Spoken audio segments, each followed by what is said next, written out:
بينات من الهدى والفرقان فمن شهد منكم الشهر فليصم ومن كان مريضا أو على سفر فعدة من أيام أخر يريد الله بكم اليسر ولا يريد بكم العسر ولتكملوا العدة ولتكبروا الله على ما هداكم ولعلكم تشكرون صدق الله العظيم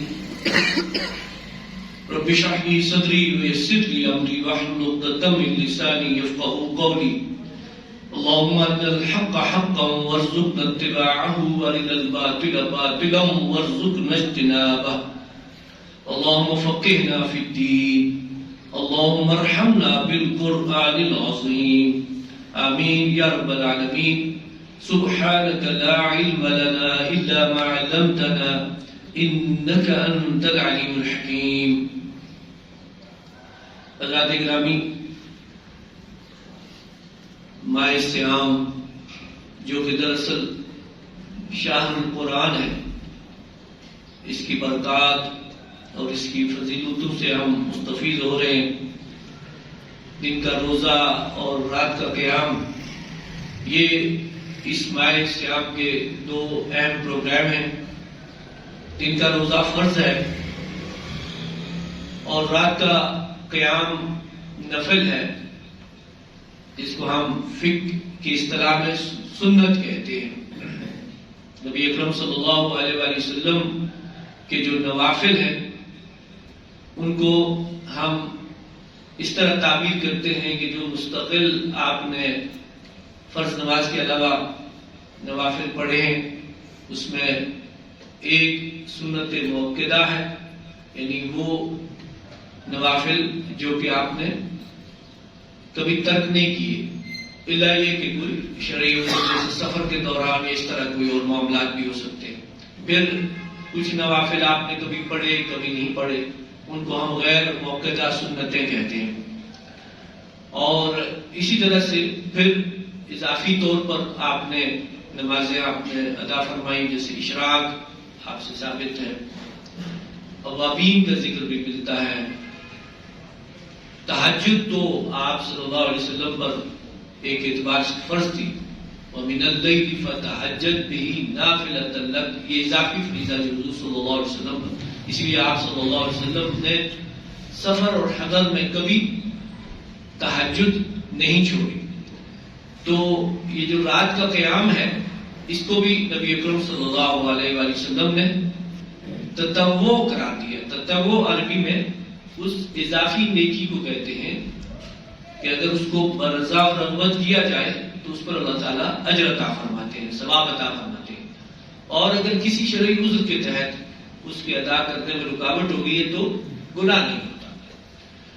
تو یہ جو دن کا روزہ ہے اور رات کا قیام ہے، اس پر پچھلے جو جمعہ ہم نے یہاں کیا تھا اس میں گفتگو کی تھی کہ یہ دو گانا پروگرام ہے رمضان کا، اور اگرچہ فقہی اعتبار سے روزہ فرض ہے، اور اگر کسی وجہ سے انسان نہیں رکھ سکتا، جیسے سفر میں ہے، بیماری، تو اس کی قضا کرنی ہوتی ہے، اور اگر قصدن چھوڑ دے یا اس کو توڑ دے، جس کو ہم اپنی زبان میں کہتے ہیں روزہ توڑ دیا، اس نے کوئی ایسا گناہ کیا جس سے روزہ ٹوٹ گیا، تو اس پر تو کفارہ ہے، اور کفارہ اس طرح سے ہے کہ ایک روزہ ٹوٹا ہو یا زیادہ، یعنی جان بوجھ کے توڑا ہو، تو اس پر تو پھر کفارہ ہے 60 روزے رکھنے کا، شہرین متتابعین، 2 مسلسل مہینے روزے رکھنے، اور اگر روزے رکھنے کی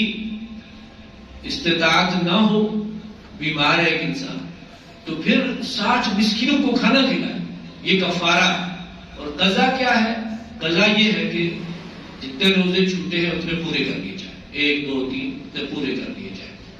تو فرض کی ادائیگی کے حوالے سے، یعنی روزے کی، وہ تو یہ شریعت کا حکم ہے۔ رات کا قیام جو ہے اس کی فضیلت اتنی زیادہ ہے کہ نبی اکرم صلی اللہ علیہ وآلہ وسلم نے اس کو روزے کے ساتھ ذکر فرمایا۔ اس کا مطلب یہ ہوا کہ امت کو آپ نے ترغیب دی ہے آپ کو شوق، امت کو شوق دلایا ہے کہ وہ اس کا بھی اہتمام کریں. دیکھیے حضور صلی اللہ علیہ وآلہ وسلم محض اشارہ فرما دیں تو ہمارے لیے کافی ہے. چل جائے کہ اس کے لیے باقاعدہ اہتمام کے ساتھ جو ہے ترغیب دیں، اس کی فضیلت بیان فرمائیں. اور پھر بھی اگر مسلمان اس طرف متوجہ نہ ہوں تو پھر یہ توجہ طلب بات ہے کہ اس کا مطلب یہ ہے کہ حضور صلی اللہ علیہ وآلہ وسلم کی بات پر کوئی ہم خاص توجہ نہیں چاہیے، اس کو کوئی اہمیت نہیں دیتے. تو اللہ تعالیٰ ہمیں اسے محفوظ رکھے کہ نبی اکرم صلی اللہ علیہ وآلہ وسلم کے کسی ارشاد کے حوالے سے ہمارا یہ رویہ ہو کہ ہم اس کو خاطر میں نہ لائیں، یعنی اس کو کیجولی لیں. یہ بالکل ناپسندیدہ بات ہے، اللہ ہمیں اسے بچائے. تو یہ جو رمضان کا پروگرام ہے، رات کا قیام بالخصوص، تو آج ہم جس موضوع پر گفتگو کریں گے وہ یہ کہ رمضان شہر قرآن ہے، اور اس قرآن کا جو تقاضا ہے وہ ہمیں پورا کرنا ہے، تب جا کر رمضان کی بھی قدر ہوگی، روزے کی بھی جو اصل غرض و غایت وہ پوری ہوگی، اور قرآن کا جو منشا ہے وہ پورا ہوگا. یعنی ہم دنیا آخرت دونوں میں کامیاب ہوں گے. بالخصوص آخرت کی کامیابی کا انحصار اس پر ہے کہ ہم قرآن کے پورے پروگرام کو اختیار کریں. اور دنیا میں بھی نبی اکرم صلی اللہ علیہ وآلہ وسلم کا ارشاد گرامی ہے کہ یہاں تم عروج چاہتے ہو، تم ترقی چاہتے ہو، اپنا کوئی مقام بنانا چاہتے ہو، تمہارا لیڈنگ رول ہو دنیا میں، تو اس کا تعلق قرآن سے ہے. چنانچہ فرمایا کہ ان اللہ یرفع بہذا الکتاب اقواما، اللہ تعالیٰ اس قرآن کے ذریعے سے، اس کتاب کے ذریعے سے قوموں کو عروج عطا فرماتا ہے. اور جو اس کی قدر نہ کرے تو وہ پھر اسی کتاب کو ترک کرنے کی وجہ سے زوال سے دو چار ہو جاتی ہے. جو اس وقت امت مسلمہ کا معاملہ ہے، ہم لوگ اس وقت ایک بڑے ہی رسوا کن زوال سے گزر رہے ہیں. ایک تو ہوتا ہے نا کوئی کمزوریاں ہوں، کوئی پہلو ایسے ہو، جیسے ہمارے یہاں آپ کو معلوم ہے کہ ایک تو ہمارا آئیڈیل دور ہے خلافت راشدہ کا، جس میں مسلمانوں کا عروج بھی ہے اور اسلام کا غلبہ بھی ہے، اور پورے عالم میں ان کا ڈنکا بج رہا ہے. تو وہ تو انتہائی سنہرا دور ہے ہمارا. اس کے بعد بھی مسلمانوں میں جو خلافت راشدہ کے بعد کا دور ہے تو کمزوریاں آئی ہیں، لیکن یہ کہ بہرحال ان کا ایک مقام پھر بھی دنیا میں رہا ہے. اس وقت صورتحال یہ ہے کہ ہمارا کوئی مقام ہی نہیں ہے. جو مسلمانوں کے خلاف مظالم ڈھائے جا رہے ہیں، اور اس کی جو تازہ واردات ہے، آپ دیکھیے 7 اکتوبر سے جو سلسلہ شروع ہوا تھا غزہ میں، ابھی تک جاری ہے. اور آج کی خبر کیا تھی کہ امداد لینے کے لیے جو قافلے آ کے قطار میں کھڑے ہوتے ہیں، یہودی درندوں نے ان کو بھی نشانہ بنایا، ان پر بھی بمباری کی ہے اور مسلمانوں کو شہید کر دیا. اور دیگر مسلمان دیکھیے 2 ارب کے لگ بھگ مسلمان ہیں، 57 مسلمان ممالک ہیں، وہ ٹس سے مس نہیں ہوتے.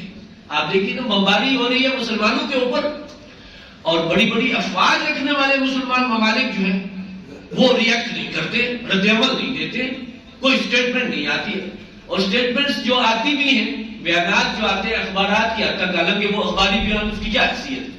کاغذ کے ٹکڑے پر کاغذی بیان ہوتا ہے، اس کی تو کوئی حیثیت نہیں. اس کے اندر بھی ایسا کسکسا انداز ہوتا ہے. وہ کہیں اقوام متحدہ سے درخواست کر رہے ہیں جی کہ اقوام متحدہ جو ہے وہ اسرائیل کو روکے.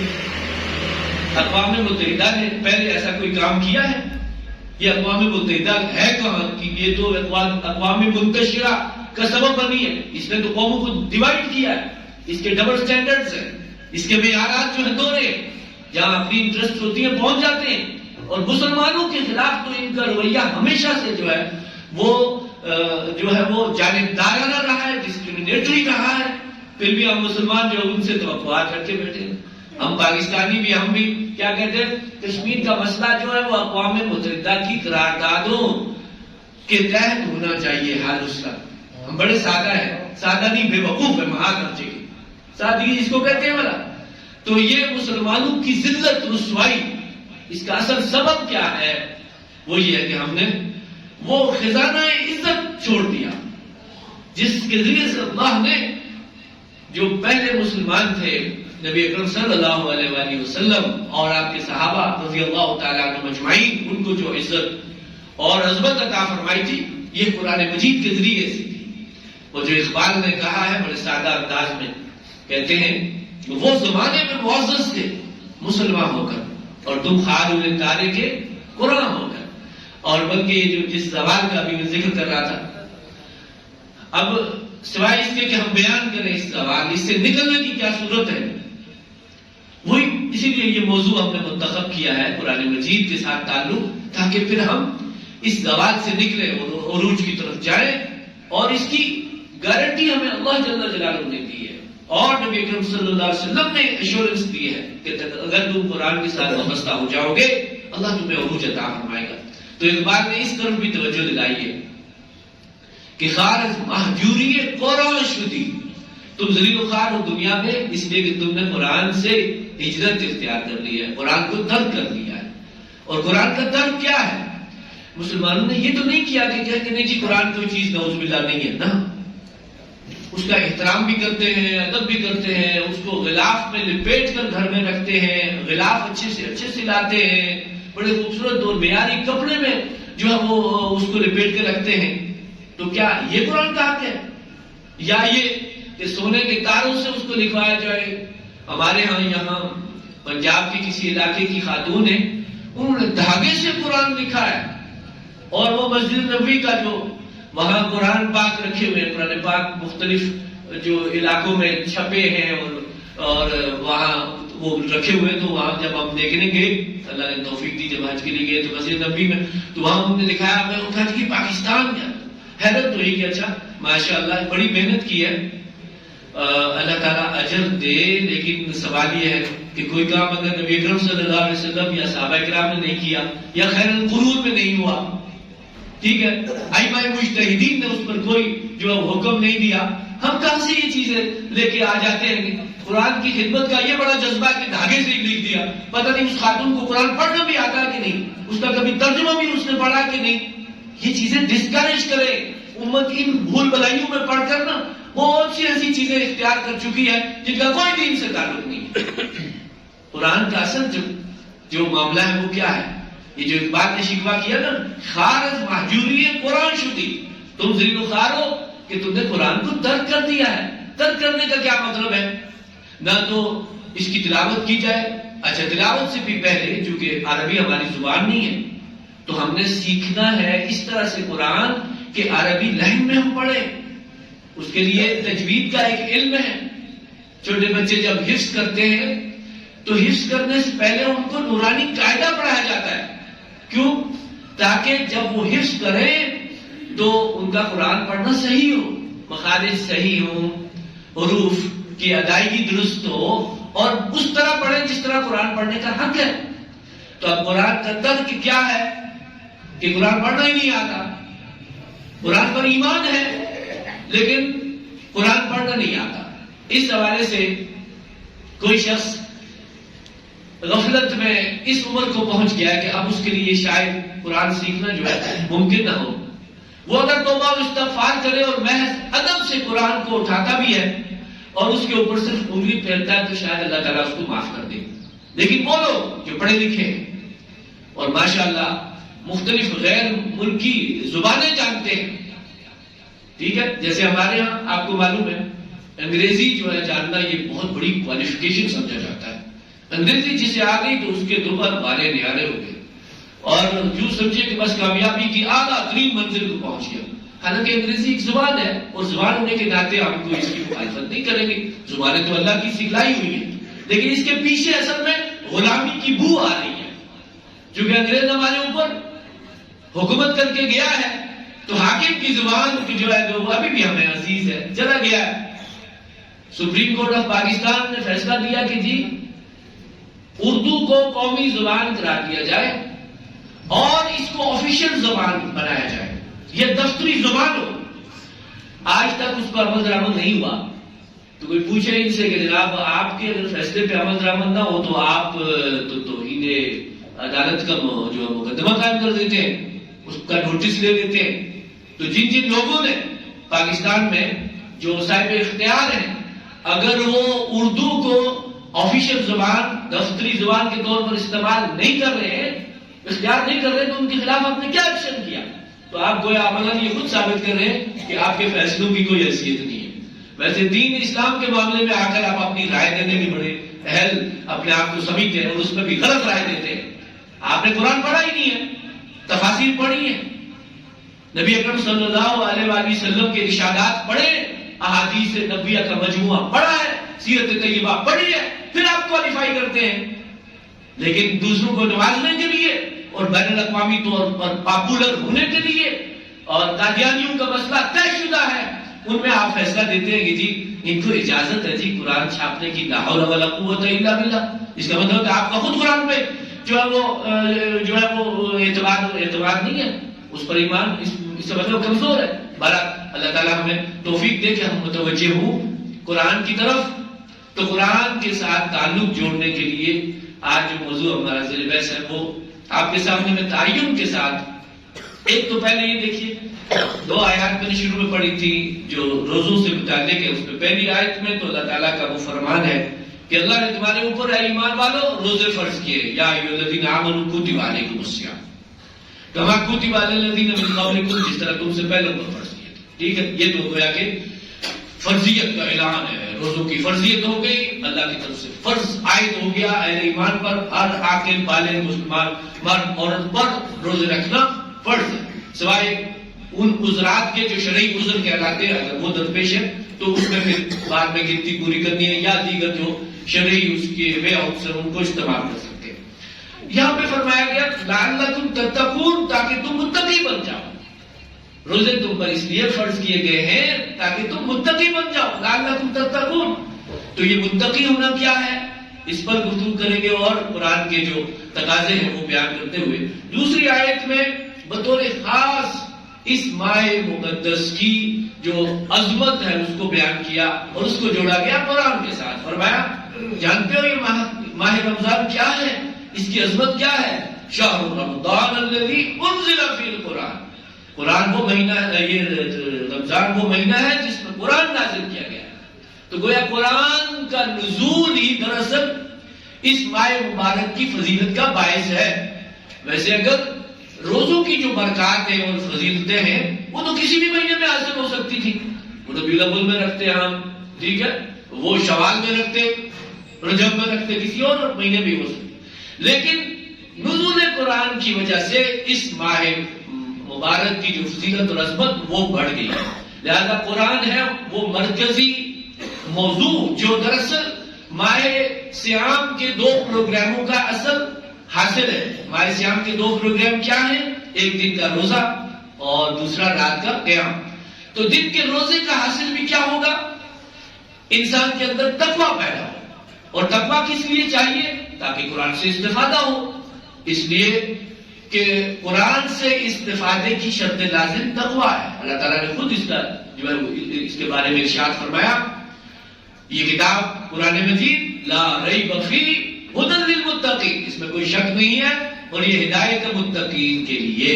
تو متقی ہونا گویا کہ قرآن سے استفادے کی شرط لازم ہے، اور تقویٰ کے حصول میں مومن و معاون اور بہترین وسیلہ اور ذریعہ رمضان المبارک ہے۔ اب دوسری بات جو ہے وہ تقاضے جو قرآن کے ہیں، رات کو جو قیام کیا جاتا ہے، ہمارے یہاں زیادہ اہمیت کس کی ہے؟ رکعات کی، یہ ہماری اپنی ترتیب ہے۔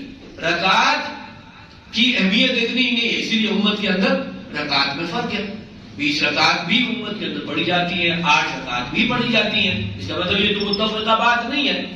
اگرچہ جو ہے وہ حرمین شریف میں 20 پڑھی جاتی ہیں، ہمارے یہاں بھی زیادہ تر جگہوں پہ 20 تراویح پڑھی جاتی ہیں۔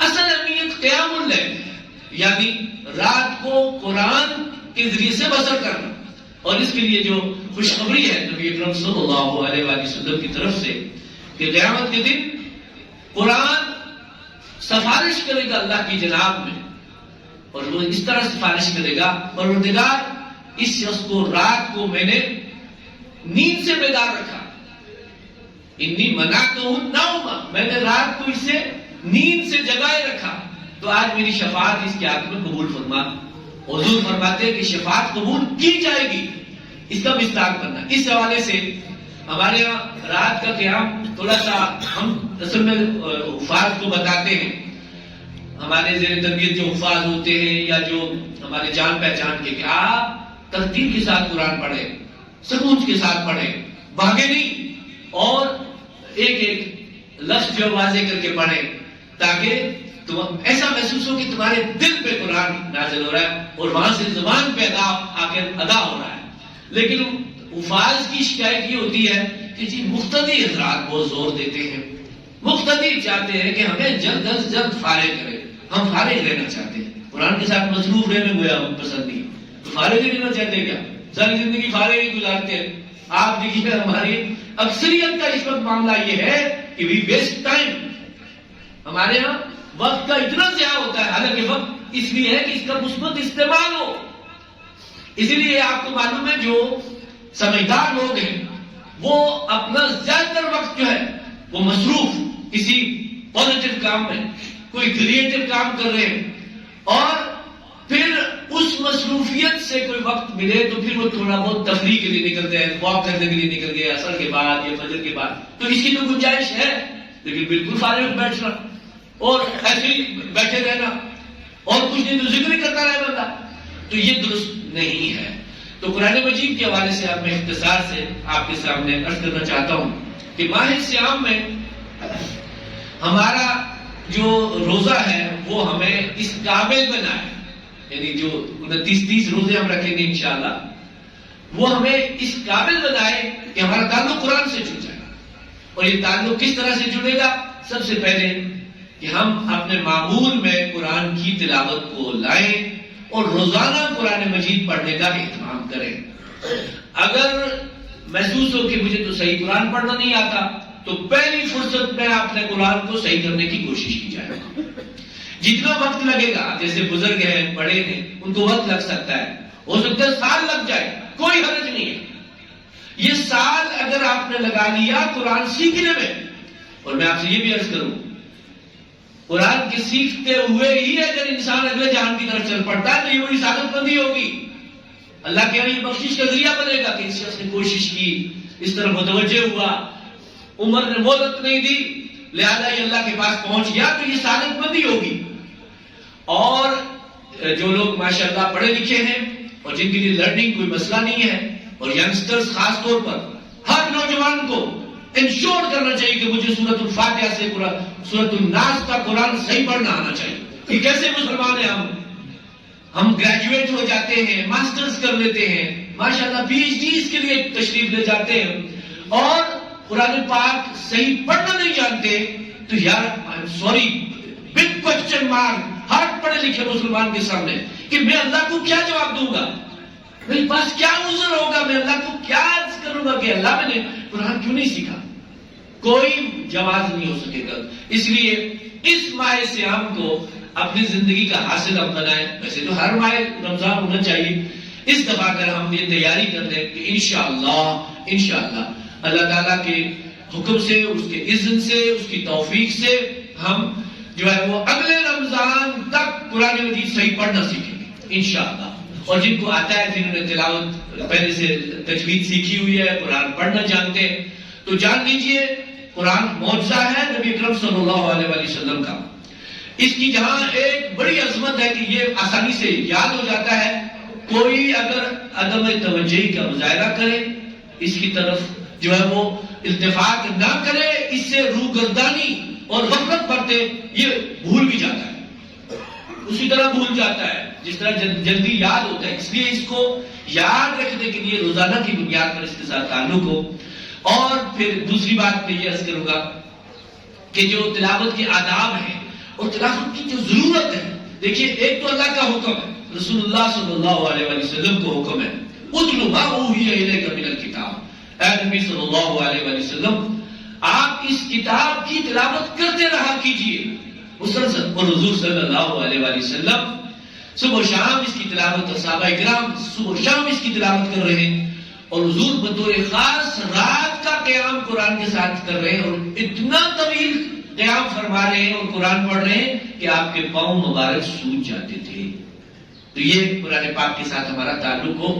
اور اسی کے ساتھ یہ کہ روزانہ اگر ہم آئیڈیل جو صورت ہے، ایک تو صحابہ کرام کی رضی اللہ تعالیٰ عنہ مجمعین، وہ ہفتے میں قرآن مکمل کرتے تھے، اور قرآن مجید کی چونکہ 7 منزلیں ہیں، ایک منزل روزانہ کر کے ہفتے میں پورا قرآن گو تھرو کر دیتے تھے. یہ تو آئیڈیل ہے. شاید اس کو بیٹ کرنا بہت مشکل ہوگا. ہمارے حفاظ تو کوشش کریں اور کرتے بھی ہیں ماشاءاللہ. لیکن اس کے بعد جو بہت ہی عملی ہے اور مناسب ہے وہ یہ ہے کہ ایک پارہ روزانہ کر کے مہینے میں ایک قرآن مکمل ہونا چاہیے. اس کی بھی تو اللہ سے توفیق طلب کی جائے. روزانہ اس کو اگر 4 مختلف اوقات میں ہم تقسیم کر لیں کہ ربع پارہ صبح پڑھ لیا، پھر زور کے وقت اگر مل جائے تو آگے اگلا جو ربع ہے وہ اس میں پڑھ لیا، نصف ہو جائے گا. پھر اس کے بعد اگلا ربع ہے تو ثلث ہو جائے گا. رات سونے سے پہلے جو ہے وہ آخری جو ہے حصہ اس کا وہ پڑھ لیا جائے تو پورا قرآن جو ہے 30 دنوں میں انشاءاللہ روزانہ ایک پارہ کر کے مکمل ہو جائے گا. اللہ اس کی ہمیں توفیق عطا فرمائے. ایک چیز اور بہت اہم تقاضے ہیں یہ قرآن کے، ایک سے ایک بات نکلتی ہے لیکن اپنی جگہ اہم ہے. دیکھیے آج کل ہم نے اپنے ذوق خراب کر دیے، ہمارے ذائقے بدل گئے. جس طرح بیماری میں ذائقہ بدل جاتا ہے نا انسان کا، اگر انسان بخار سے ہو تو اس کو میٹھی چیز کڑوی لگتی ہے، تو اصل میں میٹھی تو کڑوی نہیں ہوتی ہے، لیکن یہ بیمار مزاج آدمی ہے. اسی طرح سے آج آپ کو معلوم ہے ہمارے کانوں کے اندر ایسی غلیظ چیزیں جا رہی ہوتی ہیں اور کانوں سے ہوتی ہوئی دل میں میوزک کے نام سے اور چیزیں سنتے ہوئے یقین کیجیے ہماری روح پولیوٹ ہو جاتی ہے، ہمارا دل خراب ہو جاتا ہے. جو فزیکل دل تو حرکت میں رہتا ہے، وہ تو خون پمپ کر رہا ہے، وہ ہماری زندگی کا ذریعہ ہے، اللہ نے بنایا اس کو. لیکن ہم دل مردہ کے ساتھ زندہ ہو رہے ہوتے ہیں، دل مردہ ہو جاتے ہیں. اس کے لیے ضروری ہے خوش اعلانی کے ساتھ خوبصورت آواز میں قرآن مجید کسی کا سنے یا خود پڑھے. کسی کو اللہ نے اچھی آواز دی ہے، وہ قرآن اچھی خوبصورت آواز میں پڑھے نا، پہلے اپنے آپ کو سنائے، اوروں کو سنائے، تو انشاءاللہ یہ جو بیماری ہمیں لگ گئی ہے غلط کلام سننے کی اور گانے سننے کی اور میوزک سننے کی، ان سب سے جو ہمارا دل پولیوٹ ہو رہا ہے، خراب ہو رہا ہے، دل گندا ہو رہا ہے، اسے ہم پاک کریں، اپنے کانوں کو بھی پاک کریں اور دیگر خیالات اور جذبات کو بھی. اب دوسری بات جو میں آپ سے کرنا چاہتا ہوں وہ یہ ہے کہ قرآن مجید کا پڑھنا جو ہے تلاوت یہ ثواب کا باعث ہے، اس میں کوئی شک نہیں ہے. ایک حرف پر 10 نیکیاں ملتی ہیں. لیکن میں آپ سے عرض کروں کہ تاجرانہ رویہ اختیار کر کے کیلکولیشنز کرنی شروع کر دی جائیں کہ میں نے اتنی آیات پڑھنی ہے اور ان آیات کے اتنے حروف ہیں اور ملٹیپلائی بائی 10 جو ہے وہ میری نیکیاں اتنی ہو گئی ہیں، یہ بہت ہی غلط رویہ ہے قرآن کے بارے میں اور ثواب کے بارے میں. میں آپ سے کروں صحابہ کرام اس طرح کی کاؤنٹنگ نہیں کرتے تھے، ٹھیک ہے، سوائے اس کے کہ حضور صلی اللہ علیہ وسلم نے خود تعین کے ساتھ اگر کچھ چیزوں کو فرمایا ہو. جیسے آپ کا معمول مبارک یہ ہوتا تھا کہ نماز کے بعد جیسے فرض نماز ختم ہوتی تھی تو آپ اللہ اکبر استغفر اللہ استغفر اللہ استغفر اللہ 3 دفعہ فرما رہے ہیں. اسی طرح اور بھی تعلیمات ہیں جو حضور سے ثابت ہیں. اس کے علاوہ جو ہے ہم مسلمانوں نے جو کیلکولیشنز اور آج کل خاص طور پر ڈیجیٹل جو تسبیح آ گئی ہیں اور وہ بڑی ڈسٹربنس کا باعث ہوتی ہیں. اس طرح سے قریب ایک بندہ بیٹھا ہوا ہے، اس کو بار بار ٹک ٹک کی آواز آ رہی ہے، وہ مڑ کے دیکھتا ہے کہ یہ کیا ہو رہا ہے میرے ارد گرد. اور یہ چائنا نے بنائی ہے ماشاءاللہ. چائنا آپ کی روحانیت کو بڑھانے میں معاون ثابت ہوگا. اس کا مطلب ہے کہ ہم اپنی روحانیت کو جلا بخشنے کے لیے کفار کی طرف سے بنائی ہوئی پیش کردہ چیزیں، وہ ٹوپیاں بھی بڑی اچھی بناتے ہیں، مسلے بھی بڑے اچھے بنا کے انہیں بزنس کرنی ہے نا. ہاں جی. اور حالانکہ ہمارے یہاں کیا ہونا چاہیے تھا، اس حوالے سے سادگی ہوتی، مسجدیں صاف ستھری ہوں، سادہ ہوں، نقش و نگار نہیں نبی اکرم صلی اللہ علیہ وسلم کی مسجد کے تھے. وہ پہلی مسجد جو حضور صلی اللہ علیہ وسلم نے بنائی تھی اپنی حیات طیبہ میں وہ مسجد قباء ہے. اس کے بعد مسجد نبوی ہے. حضور صلی اللہ علیہ وسلم کی حیات طیبہ تک اور خلفائے راشدین تک بھی سادہ ترین وہ مسجد تھی. بلکہ حضور کے اپنے دور مبارک تک اس مسجد کا حال یہ تھا کہ کبھی بارش ہو جاتی تھی تو جب سجدے کرتے تھے صحابہ کرام تو ان کی پیشانی پہ مٹی لگے، کیچڑ لگ جاتا تھا. یہ تھی تو لیکن ہدایت سے پر، ہدایت سے معمور، اور آج اس طرف ہم متوجہ ہو گئے. اب میں جس بات پہ گفتگو کو مکمل کروں گا وہ یہ کہ قرآن کا ایک اہم تقاضا یہ ہے کہ اس کو سمجھ کے پڑھا جائے. میں نے ابھی عرض کیا تھا نا کہ ہر مسلمان کو بطور خاص پڑھے لکھے لوگوں کو اور ینگسٹرز کو سورۃ الفاتحہ سے سورۃ الناس تک قرآن صحیح پڑھنا آنا چاہیے تجوید کے ساتھ. ایک کوئی زیادہ بڑا مطالبہ تو نہیں کر رہا ہوں, پریشان تو نہیں ہو رہے, نہیں بھائی, یہ تو ہماری زندگی کا حاصل ہوگا. یقین کیجیے, it's a big challenge, face کیجیے نا کہ میں نے قرآن پڑھنا ہے انشاءاللہ. اور دوسری بات سمجھنے کے حوالے سے یہ ہے کہ ایک دفعہ کم سے کم زیادہ سے زیادہ تو تقاضا جتنا کیا جائے کم ہے, ہر پڑھا لکھا مسلمان الحمد کی الف سے لے کے والناس کی سین تک ترجمہ قرآن پورا کرے. ترجمے آج اللہ کے فضل و کرم سے موجود ہے. ویسے تو عربی زبان آنی چاہیے کہ ہم براہ راست قرآن کو سمجھیں, لیکن وہ ذرا مشکل کام ہو جائے گا, وہ بھی پڑھنے. اسی لیے ہمارے علماء کرام مجتہدین, جن میں امام ابن تیمیہ رحمۃ اللہ علیہ کا مجھے بور پڑھنے کا موقع ملا, انہوں نے عربی زبان سیکھنے کو واجب کرا دیا ہے. کیوں؟ اس لیے کہ قرآن کا سمجھنا واجب ہے, عربی زبان سیکھنا واجب. عربی ہم دنیا کمانے, انگریزی ہم دنیا کمانے کے لیے سیکھتے ہیں کہ نہیں؟ تو کیا عربی جنت کے اصول کے لیے نہیں سیکھ سکتے؟ سیکھنی چاہیے. جنت اگر چاہیے تو سیکھنی چاہیے. جنت کی زبان بھی انشاءاللہ عربی ہوگی. ٹھیک ہے, تو فی الحال ہمارے پاس تراجم اتنے موجود ہیں. میں آپ سے کروں الحمدللہ اردو میں بہترین تراجم موجود ہیں. ان کی طرف اگر توجہ کی جائے تو یقین کیجئے یہ خلا پور ہو سکتا ہے جو قرآن فہمی کے حوالے سے زبان نہ جاننے کی وجہ سے پیدا ہوا ہے. اس خلا کو پر کریں ہم, تو یہ اگر رمضان میں ہم فیصلہ کر لیں اور اس کے ساتھ لگ جائیں. دیکھیے ہم اس چکر میں پڑھ رہے تھے قرآن جلد از جلد ختم کرنا ہے. قرآن کیا کرنا ہے؟ ختم کرنا ہے. یہ ختم کر کے ہم ختم کر کے بیٹھ جاتے ہیں. کسی چیز کو ختم کرنے کا مطلب ہے کہ فنشڈ, نو مور, لا حول ولا قوت الا باللہ. اس معنی میں قرآن کو ختم نہیں کرنا, اور قرآن کو ہم ختم کر ہی نہیں سکتے. اللہ نے اس کی حفاظت کا خود ہی ذمہ دیا ہوا ہے. ہاں, تکمیل کرنے کا شوق تو ہونا چاہیے, لیکن میری گزارش یہ ہوگی تکمیل سے زیادہ اہمیت کیا ہو کہ میں قرآن اگر روزانہ ایک ایک آیت بھی پڑھوں گا تو انشاءاللہ with the passage of time مجھے قرآن فہمی میں کافی فائدہ ہوگا, اور میں پھر آہستہ آہستہ پورا قرآن مکمل کر لوں گا. اللہ تعالیٰ عمل کی توفیق عطا فرمائے. رمضان کا حاصل کیا؟ انشاءاللہ قرآن کے ساتھ وابستہ ہو جائیں گے. ٹھیک ہے جی, روزہ فرض وہ تو پورا کرنا ہے, لیکن اصل چیز کیا ہے؟ قرآن مجید کے ساتھ تعلق خصوصی قائم کرنے کی ضرورت ہے. اس کا نقد فائدہ کیا ہوگا؟ اللہ دنیا میں ہمیں سرخرو کرے گا اور عروج عطا فرمائے گا. اور لانگ ٹرم فائدہ کیا ہے؟